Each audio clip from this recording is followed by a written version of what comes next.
Honorable Speaker, I wish to take the Honorable House through the recommendations of the committee.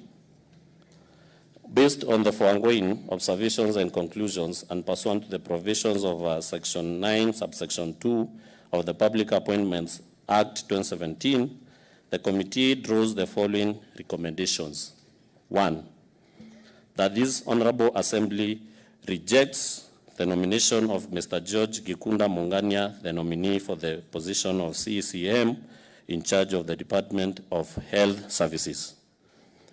2, that this Honorable Assembly rejects the nomination of Mr. Kiambi James Atheru, the nominee of the position of CECM in charge of the Department of Water, Environment, Climate Change, and Irrigation. 3, that his Honorable Assembly rejects the nomination of Ms. Caroline Kalia Kaaberia, the nominee for the position of CECM in charge of the Department of Agriculture, Livestock, Fisheries, and Veterinary Services.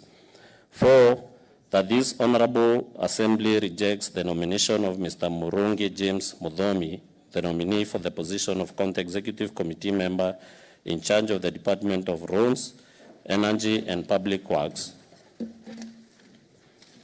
5, that this Honorable Assembly rejects the nomination of Ms.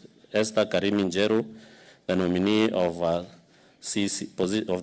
nominee for the position of CECM in charge of Department of Trade, Tourism, Investments, and Cooperatives. 6, that this Honorable Assembly rejects the nomination of Mr. Japhet ndumba, the nominee for the position of CECM in charge of the Department of Lands, Physical Planning, and Urban Development.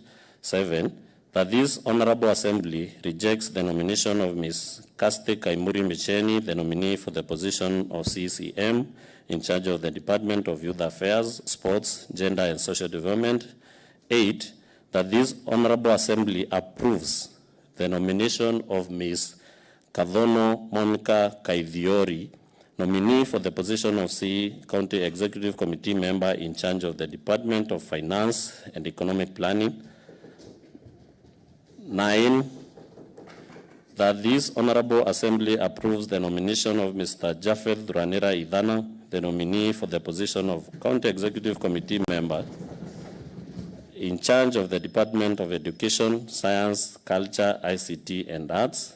10, that this Honorable Assembly approves the nomination of Mr. Dixon Munene Kanata, the nominee for the position of County Executive Committee member in charge of the Department of Legal Affairs, Public Service, Management, and Administration.